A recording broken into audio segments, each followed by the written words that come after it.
Thank you so much for joining us today. Today we have an exciting, guest. His name is Cordell. I think probably a lot of us in the blockchain and crypto space will know them from, the startup called Carry1st. And with me as well is my co-host. His name is Dean. And I think without much further ado, maybe we can start with introductions. Maybe we can start with Cordell. Tell us, who is Cordell and what do you do? So I'm originally from Sierra Leone, but left when I was about 6 and grew up in the US. I run a startup called Carry1st, which I started about 3.5 years ago. And before that, I was an investor in private equity and also worked in corporate finance across the US, some Europe, and about 5 years across Africa. So a finance guy turned game company exec, which is pretty unusual, I think. Yeah, definitely. I mean, I think it's quite common in our world right now, for people to actually jump different verticals. But again, thank you for taking the time to talk to us. And Cordell, maybe for people who don't know Carry1st, can you give us a quick breakdown of what you guys do at Carry1st? Yeah, so Carry1st, we're the leading publisher of mobile games in Africa. And so the way we like to think of it is we're the business arm of a game. You have brilliant people like Dean and studios around the world that have the creative ideas and the skills to build awesome games, but the skill set to commercialize them, to do marketing and distribution, live operations, monetization is typically quite different. And so we specialize in helping folks from around the world access the African market and really serve our users better. I imagine what you're doing is you're actually filling a gap that exists, right? We believe so. I think even before we get into, a bit of a dive into the blockchain and the crypto system, maybe we can start with, the recent raise that you guys had, which was quite substantial. You guys raised $20 million. Can you tell us a bit how that came about and what the raise was for Carry1st? So about a year ago, we raised $7 million, which was really to go from, I would say, pre-launch to launch. So we had licensed a number of games and built out a really excellent publishing team, and also built out kind of a payments and commerce engine where users could buy virtual goods online using local African payment methods, but we hadn't actually proved anything yet. And so, we raised this money last March, thereabouts, and throughout the year we launched, and we had a lot of initial traction. So what we realized when we got to, September, October, was that, the opportunity set in front of us was even bigger than we thought. And based on the traction that we had, an opportunity to go back to market and see if we could get some more firepower. So, we ended up speaking with a really wide range of investors, a bunch of, big names that you would know, and ended up landing on Andreessen Horowitz as the lead, ultimately because we felt like they were the best combination of just overall caliber, resources, and then industry knowledge. Where, they're really big and really excellent in fintech, in gaming, and in crypto. And in some ways, we see our company as kind of a confluence of those three. So we're super excited to have them on. Google also invested, along with Avenir and a bunch of angels that we're excited about. All right, great. Again, I have to say, congratulations on the raise. And I think also for the game community in Africa, it was also a big shout out. I believe Dean would agree with me there that this was quite a substantial raise, for for game developers and game development on the continent. And now diving a bit deep, Cordell, into what you guys are actually building and on the continent. Maybe I can start with how you look at the continent, right? When you look at the markets across Africa, the biggest markets are Nigeria, South Africa, Egypt, and Kenya. How do you look at these markets? Are there similarities and differences with these markets, and how does Carry1st see itself plugging into this market? Yeah, so we see our addressable market as really 8 countries to start with. We call it the first 4, which is Nigeria, South Africa, Kenya, and Egypt. And then there's a second 4, which is Ghana, Morocco, Algeria, Tunisia. And importantly, as you know, you can't look at Africa as a monolith. You have to address each country individually, whether it's culturally, whether it's technically, or whether it's from like financial systems. And so they each bring different things to the table. I would say, South Africa is your most developed and your wealthiest. So most of your classic gamers that look like Western gamers, I would say, are in South Africa. Countries like Nigeria and Egypt just have massive scale, tons of energy, tons of untapped potential. And then Kenya is an interesting one because it's smaller, but as far as like engagement, we see the highest engagement there. So your most avid gamers, your most sort of digitally savvy, digitally native individuals, and then interestingly, your other North African countries, Algeria, Morocco, Tunisia, have a legacy of like PC gaming, which is pretty rare on the continent at least. And that leads to a lot of different gaming behavior, right? Types of game genres that mobile first players probably wouldn't play, like MOBAs, for example. And so, we look at them as individual countries. There are some games which will work for all of them, but most of them we have to attack kind of a subset of countries. And that's what kind of requires local knowledge in order to be able to do it. All right. Yeah, thank you for that breakdown.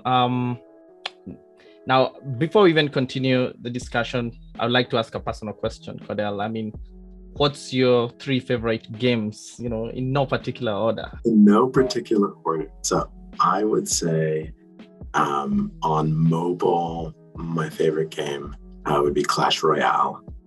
On PC, League of Legends, and console, probably it would be a tie between FIFA and NFL Madden. So if I had to go through all 3 channels, those are the ones that I would pick.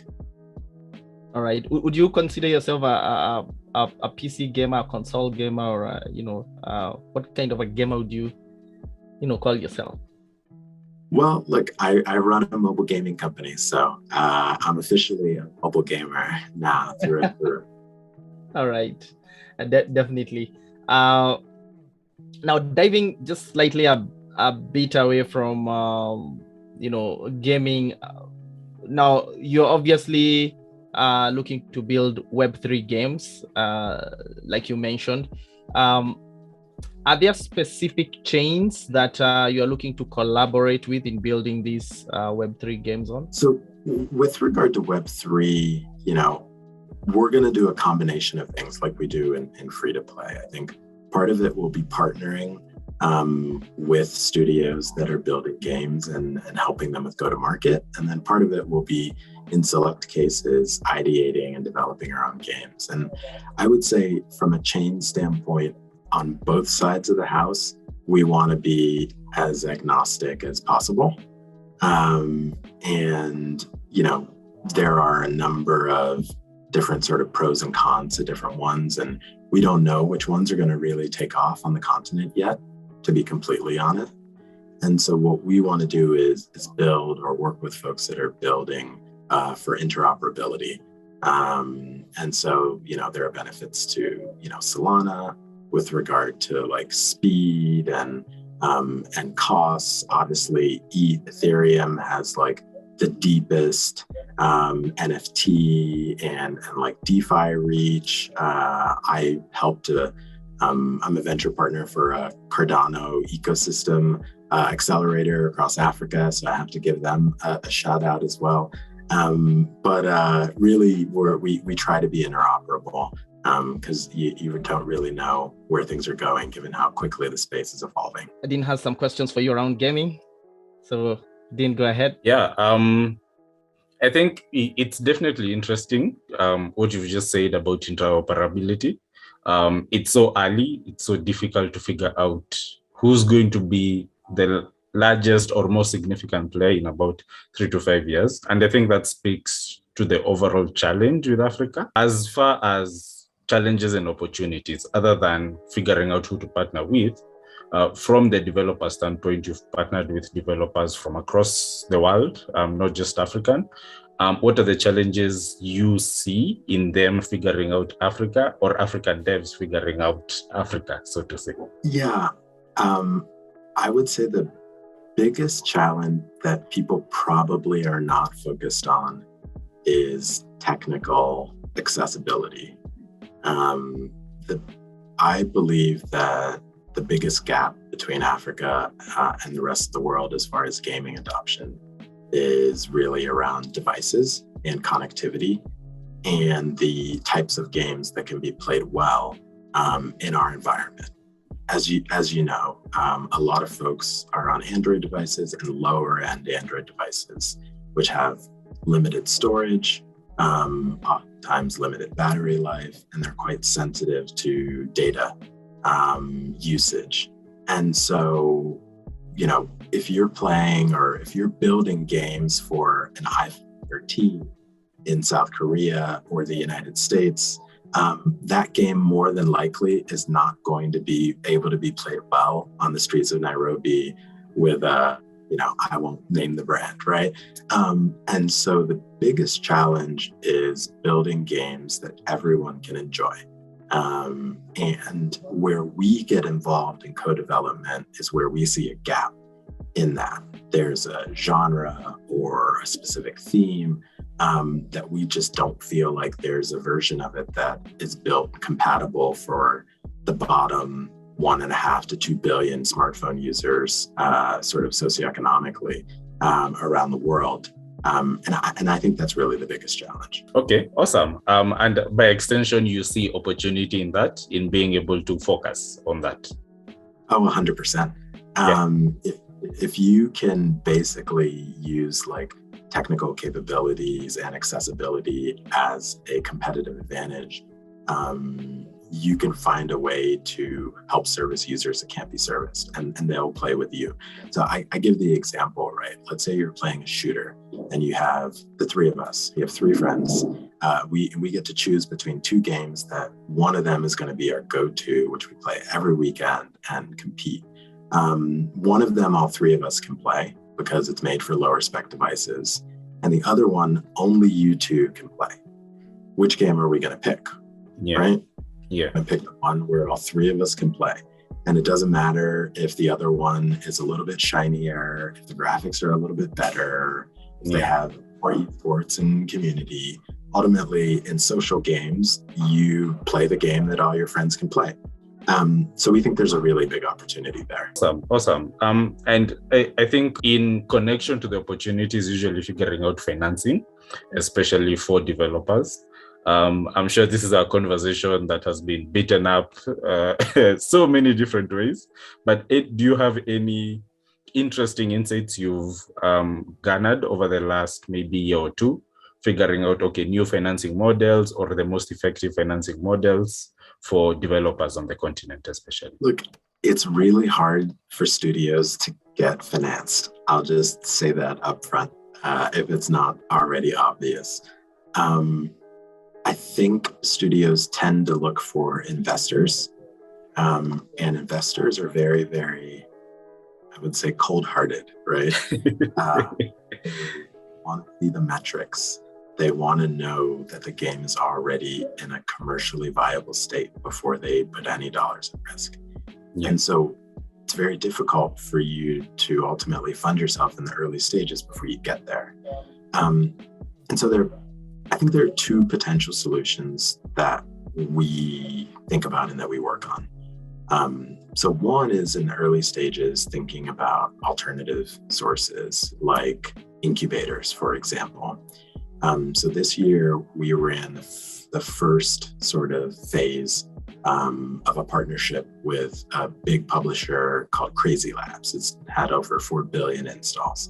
And we launched a game development accelerator in South Africa, where we invited applications from all over the continent. And then we had 15 people show up here, 4 months, everything paid for, and they basically get taught how to go from making a fun game to making a game that can make money on a global stage.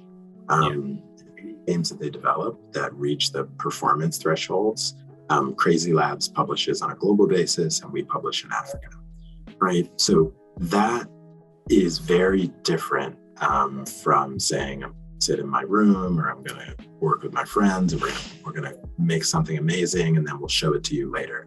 That's like actually working in tandem with people who are interested. And ultimately, we're interested because we want to find the best game developers, and we want to improve the ecosystem in Africa.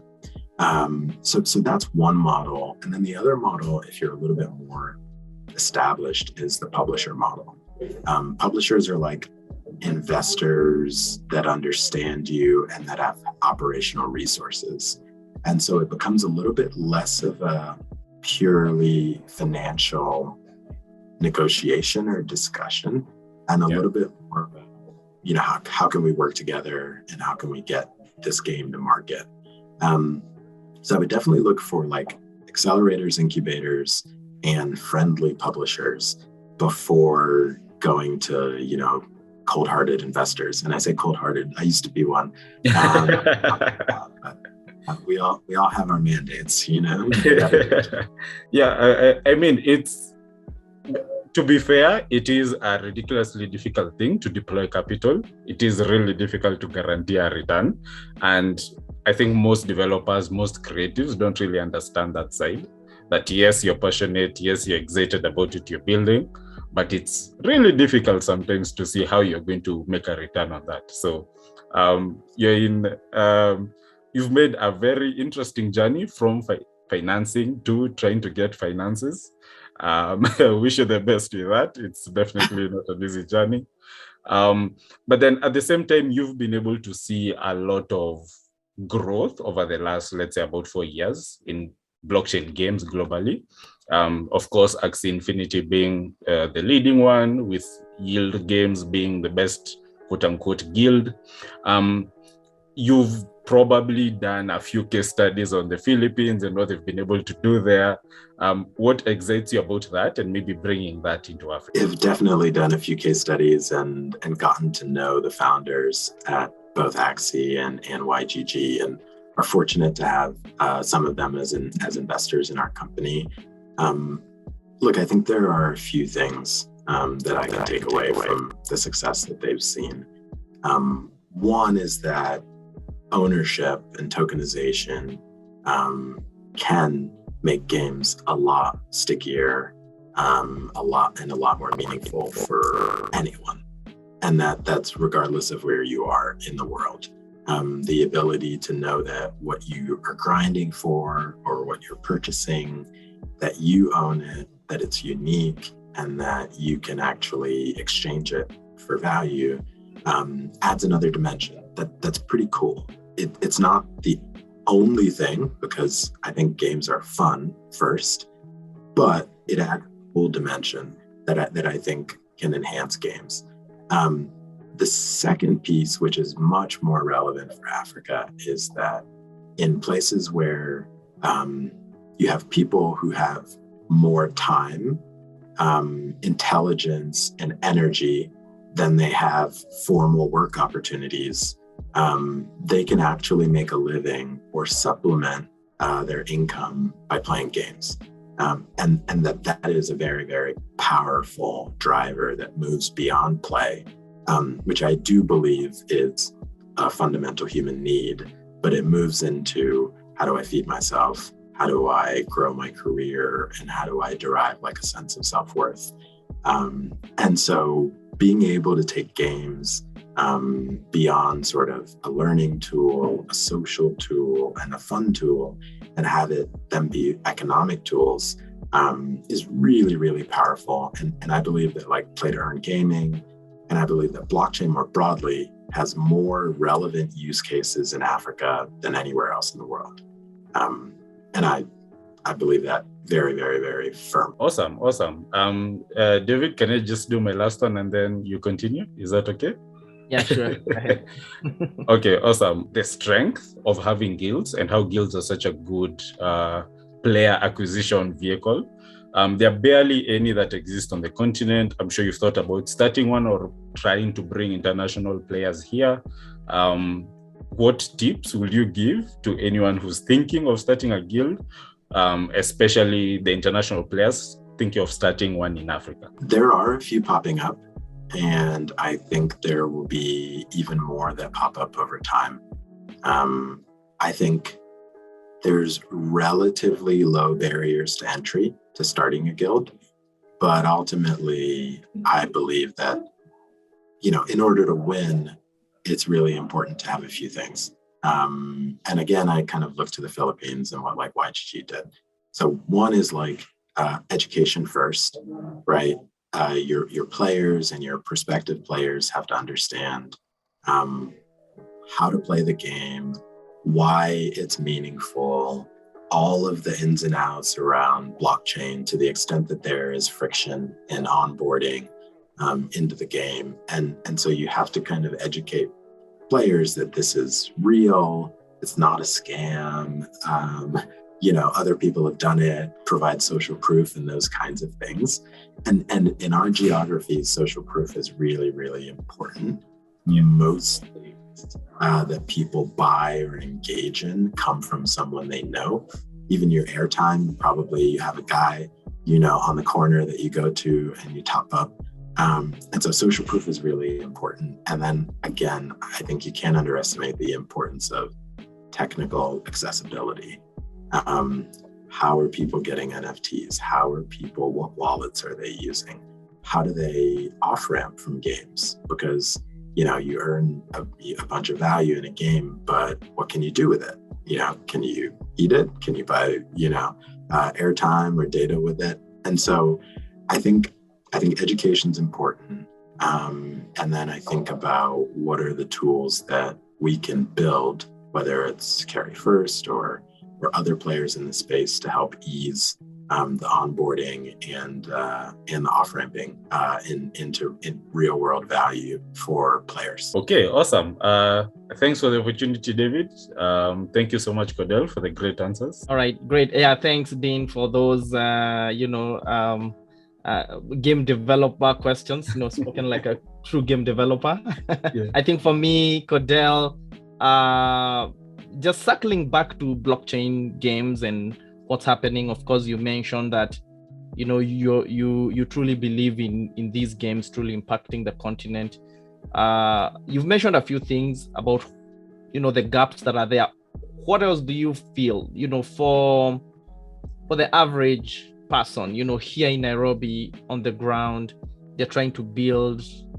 What else can we do to encourage these games in terms of both development, in terms of even adoption? Is there something we can do? And maybe you can mention which direction Carry1st is looking at this, more broadly. Yeah, look, the gaps in the market tend to be one, awareness, right? Like this is an entirely new space. It's an entirely new concept. Your average person in Nairobi probably knows every sports betting company that exists because they've been around for 10 years. They've been advertising, they're all over the place, but probably doesn't know what Axie Infinity is, right? Like your median individual. Right. So the first piece is just like awareness and helping blockchain and sort of blockchain related gaming become more well known. And obviously you guys have a a very, very big role to play in doing that, and you're doing a great job.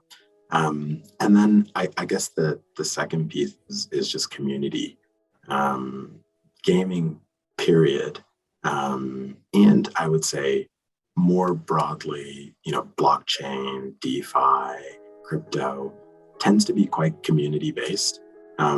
That's why you have a platform like Discord that can blow up basically on the back of helping gamers and crypto enthusiasts communicate with each other and build groups and teach each other.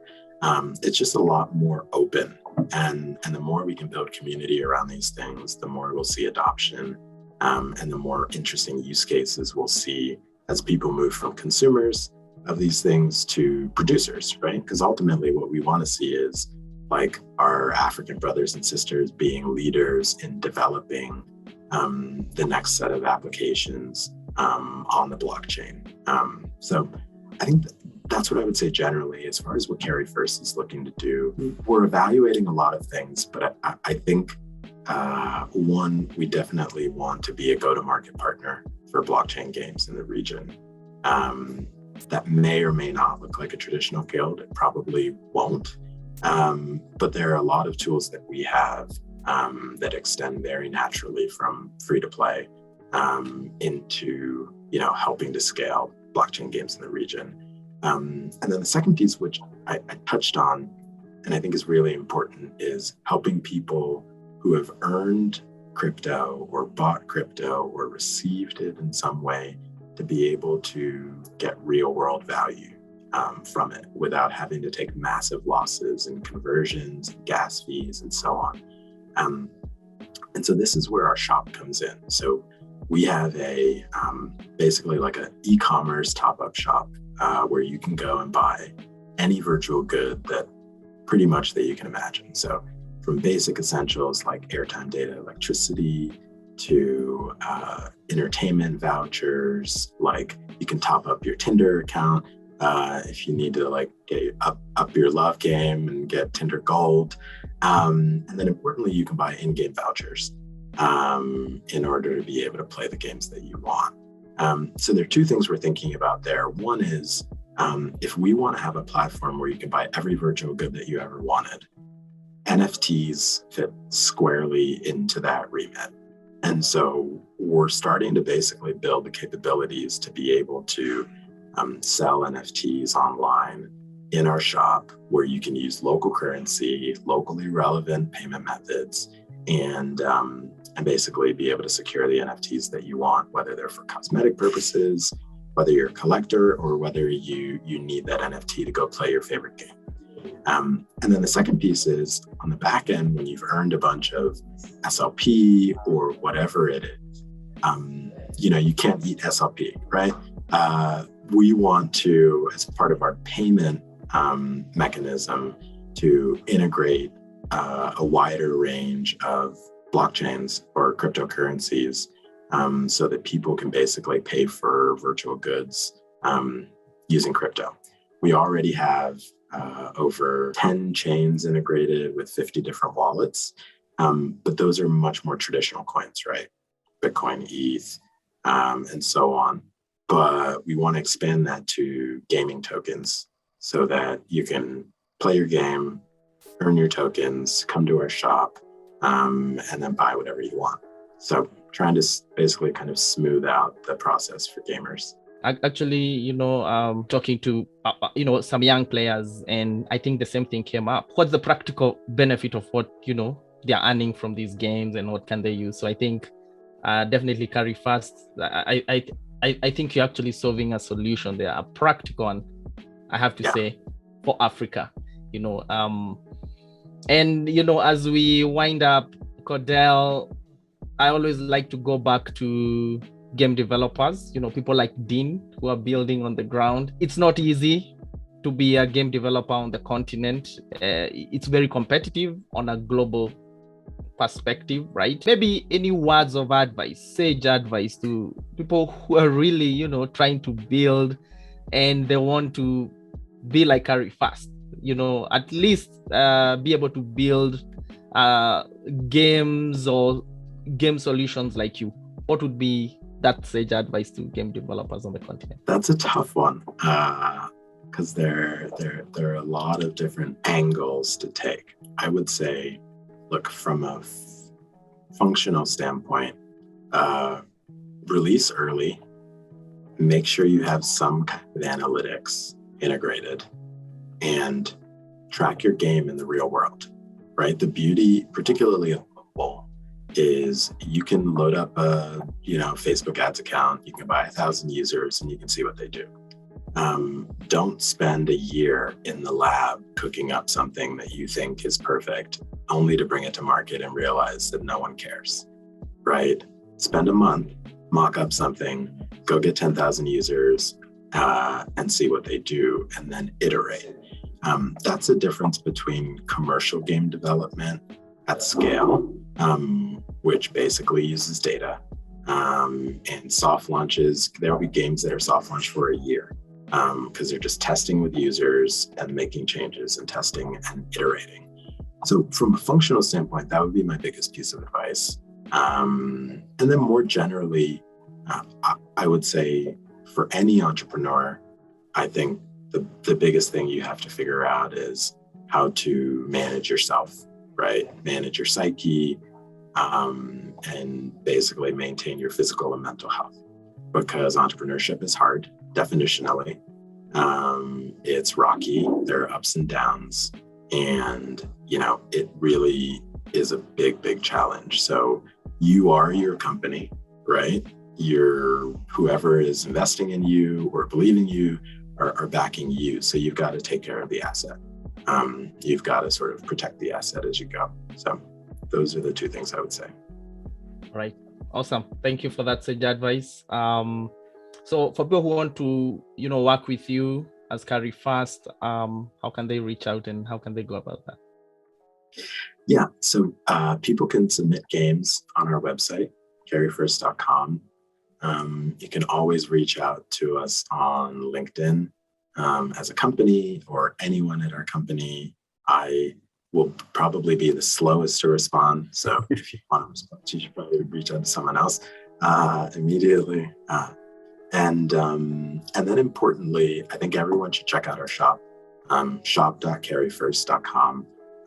There's a ton of good stuff on there. We have, over 90 different payment methods. So if you have been having a hard time, getting the skins that you want, or you want a place where you can get discounted airtime, definitely check it out. It's pretty cool. Thank you so much, Cordell, for speaking to us. That was quite informative.